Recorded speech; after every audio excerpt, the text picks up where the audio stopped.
They said no species could survive on Caligo 9. Not for long anyway. The planet was a death trap, suspended like a bruise in the outer rim of the Telkara expanse. Its atmosphere was thick with ammonia, the winds carried microscopic blades of crystalline sand, and the native lifeforms, if one could call them that, moved like shadows through radiation storms. Even machines didn't last long down there. They fried, melted, died screaming in static. But someone was alive on Caligo 9. And his name was Lieutenant Marcus Wren. Wren stood ankle-deep in the rust-colored dust of the canyon floor, staring at the half-buried remains of an Elorian scout vessel. It looked like a beetle cracked open mid-flight, its wings shredded, hull blackened from an orbital descent gone wrong. He crouched beside it, tapped at his scanner, and narrowed his eyes as the readings stuttered, then blinked out completely. "Damn this place," he muttered. His voice was hoarse, shaped by recycled oxygen and weeks of silence. The helmet's internal mic crackled as if the world resented even that whisper. Wren adjusted the straps on his exosuit, patched again with carbon skin and hope, and rose to his feet. His eyes drifted upward, following the canyon walls, razor-edged cliffs of volcanic glass that reflected distorted glimpses of the twin moons above. He had learned not to look too long at those reflections. They twisted, smiled back. Not hallucinations, not quite. Caligo 9 didn't have time for dreams. Only predators. He turned back toward his shelter, a collapsed or rig buried into the rock, covered with a tarp made from scavenged dropship plating. Inside were his rations, his tools, and the black box he'd recovered 5 days ago. It didn't belong to any known species in the Galactic Accord. That fact alone made it priceless. It also made it a death sentence. 3 weeks ago, Marcus Wren had been part of a multi-species peacekeeping expedition, Task Force Myriad, sent to investigate strange energy pulses coming from the surface of Caligo 9. 17 ships entered orbit. Only one made it down. The mission had been clear: scan, retrieve, report. But they weren't told what exactly they were retrieving. Not until the drop. Not until the screaming. The pulses weren't natural phenomena. They were signals. Echoes. Traps. And when Wren's boots hit dirt, everything went sideways. The expedition's flagship went silent. The satellite relays disintegrated. Creatures made of magnetic bones and heat signature cloaks tore through his squad. No one survived the first 24 hours. Except him. He should have died with the others. But Marcus Wren wasn't just a soldier. He was a recon specialist from Earth's 9th Division, bred from the old schools, where survival wasn't taught, it was expected. Where the penalty for failure wasn't death. It was irrelevance. So Wren didn't die. He studied. He adapted. He listened to the pulse of Caligo 9 and learned to move with it, not against it. And eventually the planet began to ignore him just enough to let him breathe. Or maybe he sometimes thought it was waiting for something worse. Back in his shelter, Wren powered up the black box. The alien interface flickered, casting a lavender glow that pulsed gently, heartbeat-like. The holographic display projected a map he'd seen over 100 times now. Only this time, something was different. The glowing lattice showed the entire quadrant of the Telkara expanse, but the epicenter had shifted. Previously centered on Caligo 9, the pulse readings now showed 2 other planets, both Alliance worlds, experiencing identical anomalies. Wren blinked. That's impossible. He zoomed in. The frequencies matched. The same alien signal, the same looping, encrypted tremor buried beneath layers of energy, was transmitting across sectors. Someone or something was spreading it. He snapped off the interface and stepped outside, eyes scanning the horizon. If the signal had left the planet, the implications were beyond catastrophic. The Accord had protocols for planetary-level threats. Not for mimetic weaponry capable of infecting star systems. Wren inhaled slowly, trying to quiet the rising storm of thoughts. He didn't have all the pieces, but he knew one thing. Someone up there was messing with something they didn't understand. And when the rest of the galaxy finally noticed, they'd come here, blazing guns and manufactured gods, to contain the threat. They wouldn't find monsters. They'd find humans. Or rather, a human. And that scared Marcus Wren more than the black skies above. The next morning, as he sifted through data logs from the alien black box, something pinged his long-range receiver. A transmission. Faint. Fragmented. But unmistakably Alliance-coded. He scrambled to calibrate the dish, patching together bits of voice through the static. Detected energy burst, Caligo 9, returning, evacuate all. Then silence.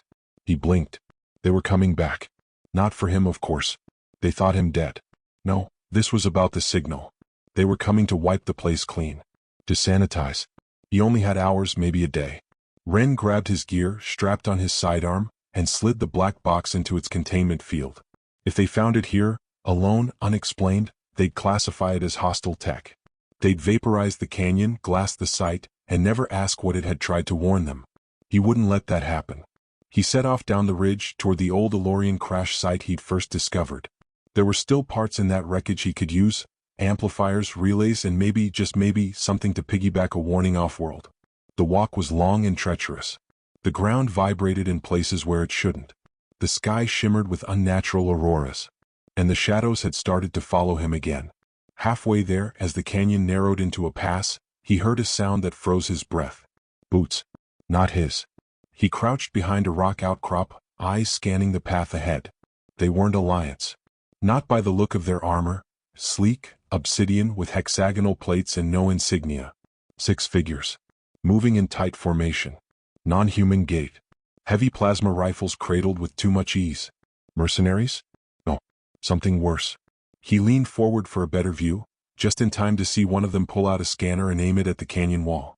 The device emitted a low pulse, matching the frequency Ren had spent weeks decrypting.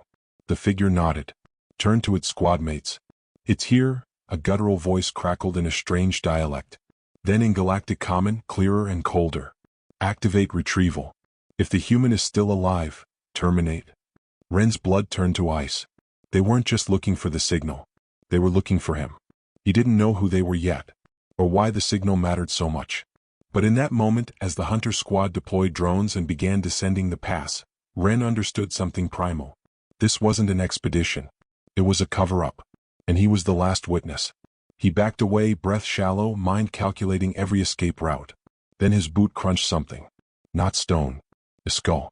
It disintegrated underfoot, brittle and black. Not human. But wearing a helmet. The same design as his. His stomach turned. He wasn't the first human down here after all. And judging by the cracked ribcage and clean plasma hole through the spine, he wouldn't be the last. Inur had trained for hell, but this wasn't it. This was worse.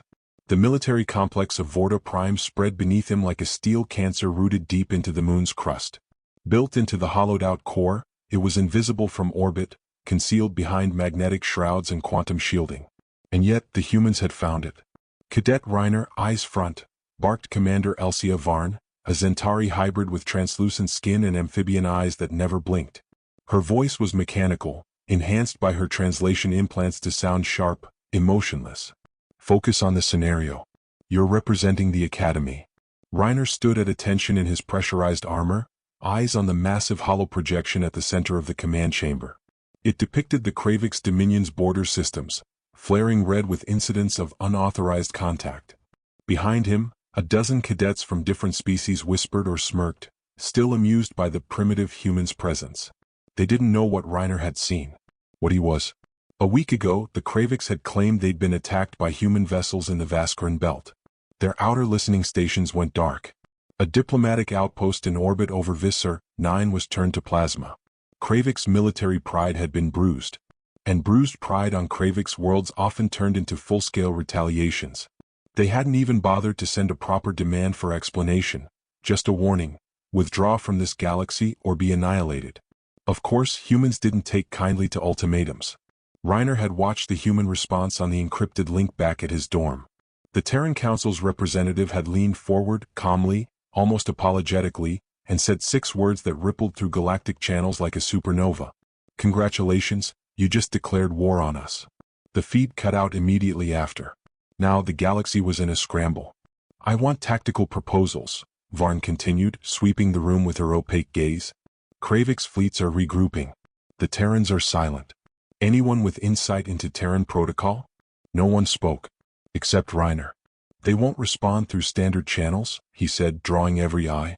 They're already moving. Varn turned slowly.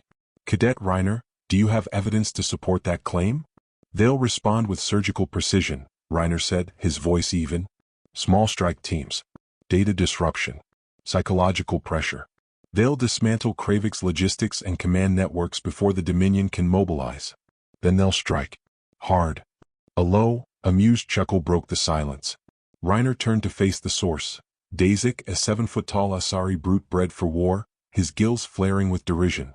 You speak of humans like they're gods, Dazik said. But all I see is an ape who thinks he knows war. Have you ever fought a Terran? Reiner asked. Dazik paused, his mandibles twitching. I've heard they break easy. Then you haven't fought the right ones. Commander Varn didn't stop the exchange. She was watching, studying. Careful, ape, Dazik growled, stepping closer. Your kind has no claim here. The real empires, Kravix, Asari, Kaziran, we forged order in the stars. You humans are squatters with toys. Reiner's jaw tightened. His mind burned with the memory, craters in Martian stone. Screams echoing through Europa's domes. The smell of melting titanium. The hell humanity had climbed out of just to join the galactic stage. Squatters? No. They were survivors. Varn finally intervened. Enough. Cadet Reiner, if you have knowledge of Terran tactics, you will report it to intelligence. Until then, all cadets are confined to the academy until further notice. The council is gathering. That night, Reiner didn't sleep. Instead, he sneaked into the secured network node of the academy. He bypassed the security demons, technology reverse-engineered from Terran intrusion AIs, ironically, and connected to the quantum link hard-coded in his spine. Earth, this is Reiner. I've made contact. Kravix are rallying. They don't realize what they've done. Seconds passed. Then the reply came. Initiate Operation Echo. You're cleared to reveal. Reiner disconnected. He stared at his own reflection in the screen, short, pale-skinned, unremarkable in a galaxy of giants and monsters. But behind his eyes, something cold stirred. Something ancient and angry. The next morning, he stepped into the council chamber in full dress uniform. Representatives from 50 alien empires were present. Holograms shimmered with strategic projections. Debate raged. Commander Varn gestured for silence. Cadet Reiner has a statement regarding Terran protocol. Reiner stepped forward. You're planning to contain humanity, he said, surveying the elite species that had ruled the galaxy for millennia. You think we're a species that can be corralled? Herded? Intimidated? You're wrong. Then what are you? Hissed a Kaziran diplomat, her segmented carapace clacking in contempt. Reiner didn't blink. We are the ones you should have left alone. Gasp. Murmurs. Counselors looking at each other with confusion. Some with dread. Reiner continued. The Kravix thought a single attack would teach us submission. But it taught us something else. He tapped the interface. Behind him, the hollow projection changed. It showed a Kravix outpost, one previously classified. Now it was burning. No Terran vessels entered that system, Reiner said. We dropped one team. One. No ships. No warning. The outpost is gone. You lie, snapped the Kravix general. I was born on Earth, Reiner said. But I was forged in the Silent Wars. I've bled on 100 moons. I've trained where your armies would not last a week. And I know what's coming. Then tell us, barked Varn. Reiner leaned forward, voice cold. They're not coming to fight. They're coming to end you. The lights flickered. A warning blared. Incoming transmission, level Omega, source, unknown. Every system locked. Every encryption failed. Every counselor stared in horror as their own security unraveled. Then the voice came. Soft, Terran. To the empires of the stars, you drew blood. You declared war. Now you will understand what that means. We are not conquerors. We are not tyrants. We are survivors. And when we are threatened... Pause. Then a chill of finality. We erase threats. The holofeed ended. No trace. No signature. Silence fell across the chamber. Then Commander Varn turned, her voice dry and tight. Cadet Reiner, what have your people done? He looked at her with eyes that were no longer a cadet's. They answered. And far away in the dark between stars, the first wave of humanity's answer, stealthed, silent, and lethal, was already en route. The Kravix Dominion never even saw them coming. Reiner stood in the Academy's war chamber, watching the impossible unfold. Across 20 systems, Kravix fleets were vanishing. Not defeated, not engaged in open battle, but erased. Entire battle groups blinked out of existence like someone was deleting them from the universe one keystroke at a time. A screen flickered overhead. System after system lit red, then black. Silence followed. Not static. Not encryption failure. Just nothing. A void where fleets should have been. Varn stood behind him, speechless. Her amphibian eyes, usually unreadable, shimmered now with something like fear. They used dark space tunnels, Reiner muttered. Slipstorm threading. No known drive leaves a wake like that. How did they get past our sensors? They didn't get past them, Reiner said quietly. They turned them against you. Behind them, alien cadets, previously mocking, watched Reiner like he was radioactive. The room, once full of arrogance and condescension, now felt like a temple where a forgotten god had just returned. Dazek glared at him across the room, fists clenched but unmoving. This wasn't the same human he'd threatened before. This one had blood on his hands. That evening, Reiner slipped into the starlit observatory on the north tower of the academy. It was empty except for one other figure, Leah, a Veari girl whose species were known for their neural empathy. She had avoided him since the transmission. Now she stared at the starfield, her delicate face tight with conflict. I don't understand you, she said quietly. Reiner leaned on the railing beside her. That makes two of us. Your people, you act like peace was never an option. Reiner exhaled. You think we wanted this war? Didn't you? She asked, turning to him. You knew what would happen. You provoked it. He hesitated. We hoped the galaxy would never provoke us. But you pushed us into a corner. Leah's voice dropped to a whisper. And in corners monsters are made. He said nothing. Because she wasn't wrong. Meanwhile, deep within the restricted archive beneath the academy, alarms flared. A protected vault, the one no cadet should have had access to, had been breached. Inside was a stasis pod. And it was empty. The council scrambled.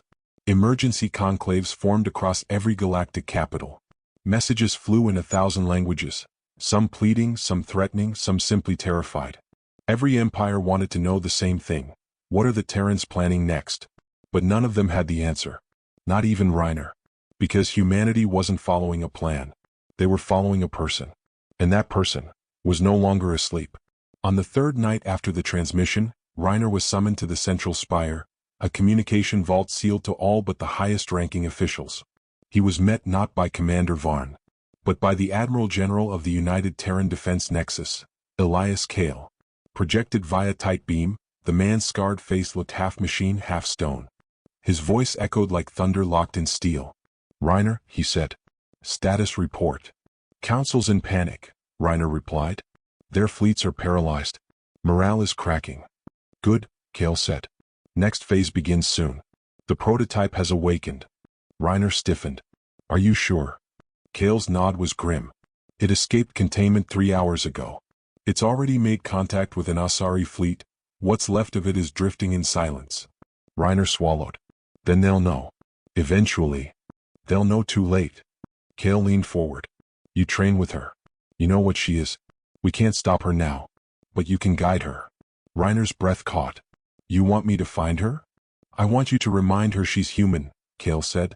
Because if she forgets, the stars will burn. Elsewhere, on the shattered surface of Asari Moon Vrex 7, a girl stood in a field of ash and melted armor. No more than 20 years old in appearance, barefoot, wearing only a scorched cloak of ancient design, she watched the twin moons above, her white eyes glowing like dying suns. Her name had been lost to the dark labs of Titan's shadow projects. But she remembered one thing clearly. She had been built to end wars. And now, there was a war. Reiner left the academy under cover of darkness. He carried no flag, no backup, just coordinates.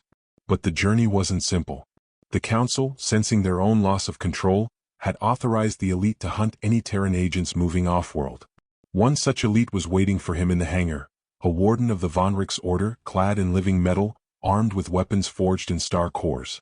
You are under arrest, the warden declared. Terran or not, your presence now constitutes a threat. Reiner didn't speak.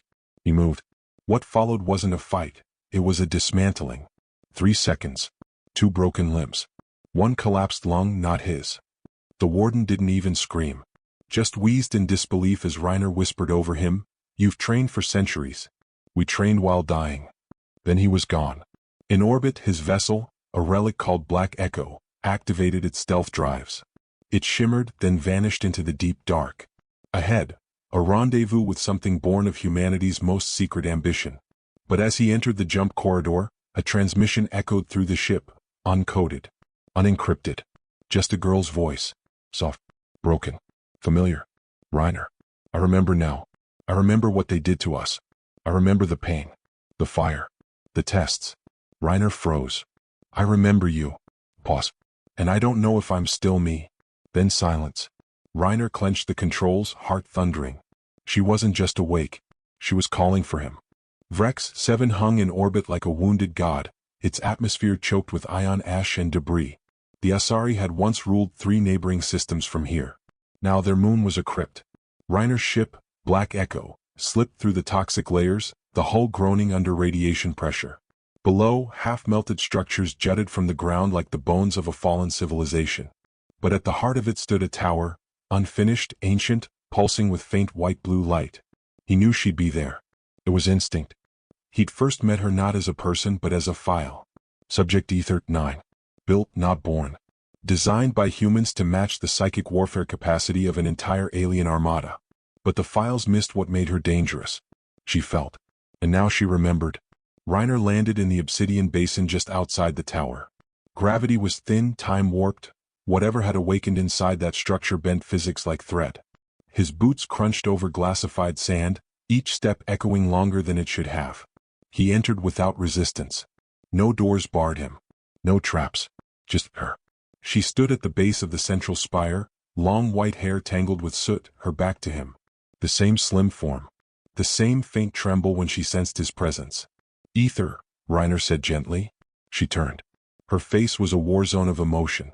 I dreamed of this place, she whispered. Before I knew it existed. I know. I remembered the cages, she said, her voice shaking. The electric lullabies. The whispers in my head that weren't mine. I remembered what they did to you, to the others. All of it. I remember the shut-off codes they hid in my blood. The overrides they buried in my bones. Reiner took a step forward. You're not their weapon anymore. No, she said softly, glowing brighter. Now I'm everyone's weapon. Suddenly the air around them cracked. A pulse surged from her chest and through the tower. Outside, mountains disintegrated. Orbiting satellites flared and died. She wasn't angry. She was awakening. Above Vrex 7, a fleet emerged from slip space.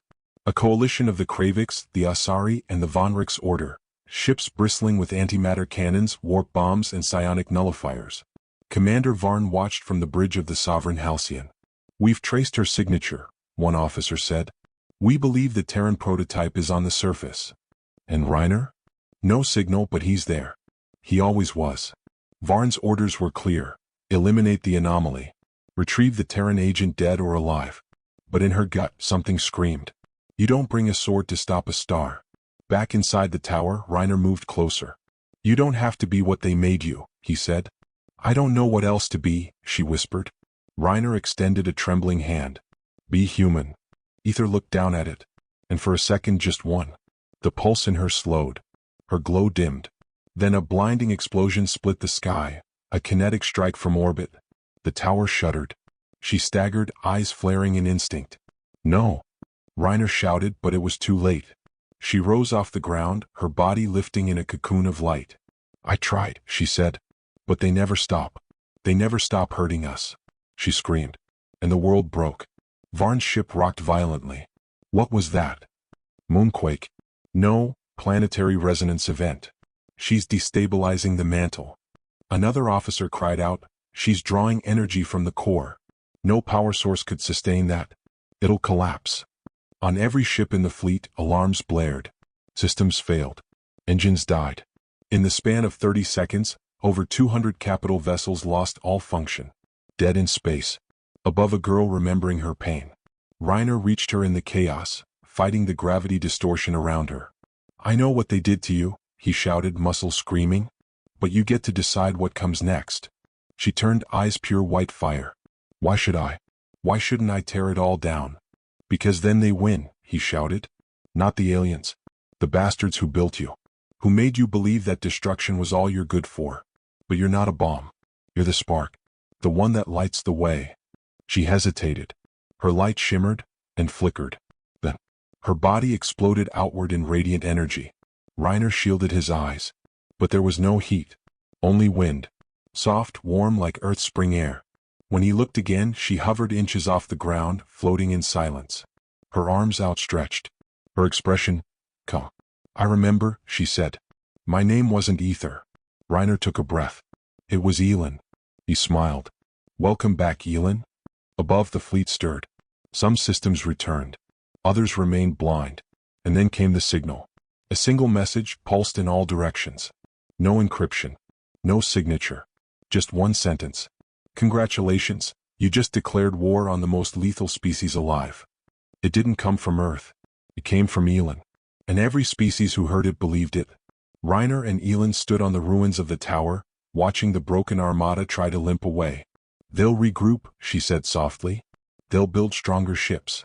Stronger weapons. Then we'll be stronger too. They'll come for Earth. Let them. She looked at him, a sad smile tugging at her lips. You're not afraid. I am, he said. But I'm not alone anymore. She stepped beside him, hand brushing his. And the moon exhaled, quiet for the first time in centuries. Far above, Commander Varn sat frozen on her bridge. She'd watched the message, seen the light, and knew this wasn't war. This was judgment. The silence after Vrek 7's eruption rippled across the galaxy. Not just because of the fleet's destruction, or the anomaly of a psionic surge that spanned 12 parsecs, but because of the message. Congratulations, you just declared war on the most lethal species alive. The Kravik Senate fell into emergency lockdown. Asari archivists burned their genetic records. Even the Von Rix choirs, whose fleets floated in harmony with stellar harmonics, chanted new protective verses. Not because of fear of Earth, but because of what Earth had created. In the weeks following Vrex 7, Reiner and Elon went dark. Their shuttle was tracked briefly through the debris field of Zareth 9. Then through the hydrogen storms of the Drift Corridor. Then, nothing. No signals. No transponders. Some believed Reiner had destroyed her. Others claimed Elon consumed him. But none dared search for them. Because what if they were still out there? What if they were watching? They were. Reiner stood beneath a sky of shifting colors, on a planet unnamed in any chart. A hideout. A sanctuary. The planet's low gravity let moss grow 10 feet high, and twilight lasted hours longer than it should have. It was perfect. He watched Elon float above a lake, eyes closed, the air shimmering faintly around her as she trained. Not to destroy. To control. He knew she could have flattened a continent with a thought. But instead she levitated droplets of water, shaping them into crystalline spirals, weaving them together, then releasing them into the air like bubbles. Her control grew daily. And so did her memory. She'd started recounting her childhood, or what had been programmed as one. Snippets of music. A name. Mara, possibly a technician who smuggled her candies in the lab. A dog she wasn't supposed to have. Bits of a lullaby that Reiner knew as a Terran folk song. She was building herself from ruins. And he was helping however he could. Sometimes that meant silence. Sometimes it meant arguing. But mostly it meant staying. Do you think it's true? She asked him one morning. What? What they're calling us now. The spark and the sword. Reiner snorted. I think it sounds like a bad holodrama. She laughed. A rare sound like glass chimes in wind. But they're not wrong, he added more seriously. You lit the fuse. I held the line. We should do more than just survive, Elon said quietly. We need to finish what we started. Reiner turned to her. What do you mean? We protect the ones like us. The ones used, broken, buried. We take the fight to those who made monsters out of children. Not with more war, but with truth. She stepped closer. I want to free the labs. Destroy the sleeper projects. Tear down the blacksites. I want to show every species what humans really are. Reiner didn't flinch. Instead he smiled. I was hoping you'd say that. And so it began. Whispers first. A rogue AI compound liberated on Karthus Minor. A breeding pit of Asari clones incinerated before the next cycle. Files dumped into the galactic datasphere, proof of human experimentation, of black programs buried beneath moons and cities. Not a war of guns. A war of revelation. The Alliance couldn't deny it. Human ingenuity had not just built weapons. It had built the wrath of gods. But Reiner never let Elon forget who she was. You're not their vengeance, he'd say when her power surged in her sleep. You're not their ghost. What am I then? She asked once. You're our future. And eventually she believed him. When Earth finally sent an envoy to find them, it was under white flags and clean codes. General Silas, who'd once been Reiner's commanding officer, stepped off the sleek diplomatic vessel. He looked older, tireder, but still proud. I figured you'd be here, he said. Somewhere green. Reiner folded his arms. Came to clean up your mess? Silas exhaled. I came to offer you a command. Reiner raised an eyebrow. You're serious? Silas nodded. Elin stepped from behind the moss wall, barefoot, curious. Her glow was dimmed, contained, but still unmistakable. Silas gave a respectful nod. Miss Elin, you look well. She studied him. You were one of them. I was. But not anymore. No. There was a pause. Then she nodded. Then speak. Silas didn't tremble, but Reiner saw the sweat. There are others like you, the general said. Scattered. Hidden. Some still in chains. We want to build a new division. One led by Terrans, not behind their backs. We want to fix what we broke. Reiner looked at Elin. He didn't answer. He didn't need to. Her smile did. 6 months later, the first Terran outreach convoy launched from Jupiter Station. Its official purpose, human and hybrid rescue and integration. Its unofficial goal, expose, dismantle, and neutralize any program experimenting with psionic weaponization across the galaxy. Its leaders, Commander Reiner Halden, and Elin, the Spark. In time, planets that once mocked the name human whispered it with awe. Children drew pictures of Reiner and Elin on their walls. Half-forgotten species carved their names into stone. And even as political treaties struggled to catch up with reality, the fear never left. Not of what humanity was, but of what it could be. When it cared. When it fought. When it rose. Back in their moss-covered hideout, beneath a sky of impossible colors, Elin floated once again over the lake. She turned to Reiner, now wearing the markings of a commander. They're going to try again, you know? They always do. But this time we're ready. Reiner nodded. And this time we've got each other. Centuries passed. Empires rose and fell like the breath of titans. Stars collapsed. Civilizations forgot their names. But one story endured. Not because of archives. Not because of monuments. But because it had been etched into the bones of the galaxy. It began with a name, humanity. And with a warning. Congratulations, you just declared war on the most lethal species alive. The Terran outreach convoy became more than a fleet. It became a symbol. It liberated 10,000 blacksites.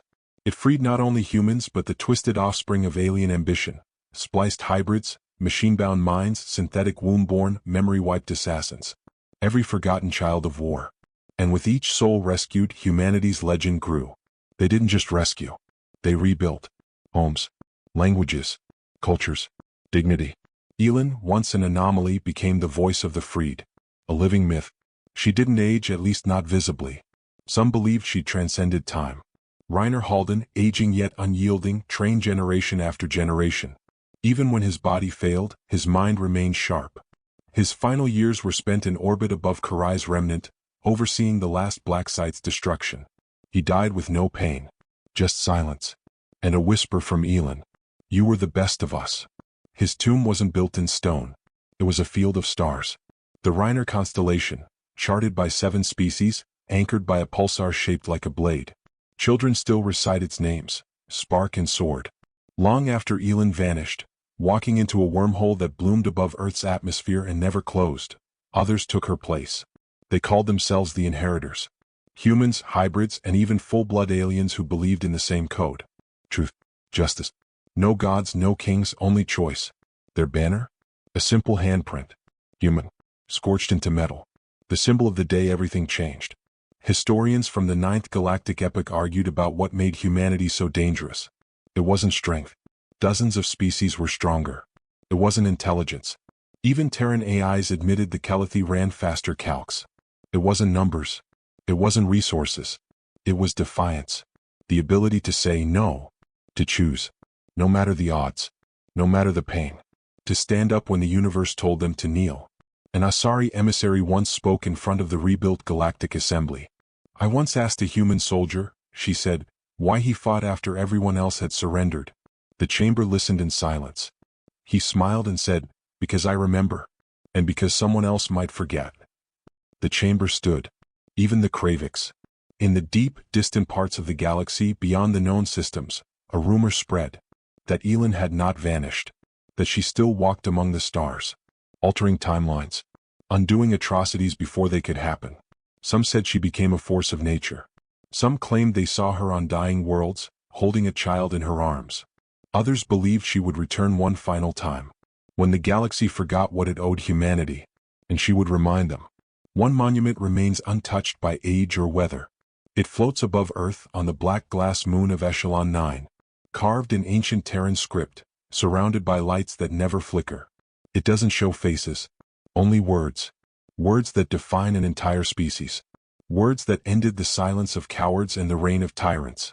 Words spoken by a weary, blood-covered human with nothing left to lose. Words that became legend. Congratulations, you just declared war on the most lethal species alive. Somewhere on a quiet moon where moss still glows and skies shift with emotion, there is a lake. So silent. And above it floats a girl who never aged. Eyes closed, arms spread, balanced on light and memory. Waiting, watching, listening. Because humanity may sleep, but it never truly stops, never forgets, never forgives. And when the next empire dares whisper control, the stars will shudder, the constellations will realign, and a phrase will echo once more across the dark. Human, don't stop.